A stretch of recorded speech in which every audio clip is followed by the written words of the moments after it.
तो आज की वीडियो में जो फ़ोटो हमने एडिट करनी है ना, उसके लिए हमने यूज़ करना है लाइटरूम का न्यू 7 वाला वर्जन, जो कि अभी रिसेंटली लॉन्च हुआ है, जिसके अंदर लेयर वाला ऑप्शन अनलॉक होगा। हमने वही वाला लाइटरूम आज की वीडियो में यूज़ करना है। तो अगर आप अफोर्ड कर सकते हो ना, तो आपने इस वाले वर्जन को पैसे दे के बाय कर लेना है। लेकिन अगर आप इसको फ्री में डाउनलोड करना चाहते हो ना, तो मैंने अपने दूसरे चैनल के ऊपर ना वीडियो बना रखी है, कैसे इस वाले वर्जन को फ्री डाउनलोड करना है, इंस्टॉल करना है, सारा कुछ बता रखा है।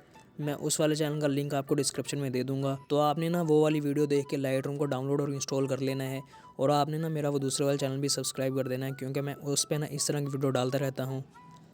बाकी अगर आज वाली एडिटिंग की बात करें ना, तो बहुत ही ज़्यादा सिंपल एंड ईजी है। बस आपने ना इस वाली वीडियो को पूरा देख लेना सही से, आपको ना सारा कुछ समझ में आ जाएगा।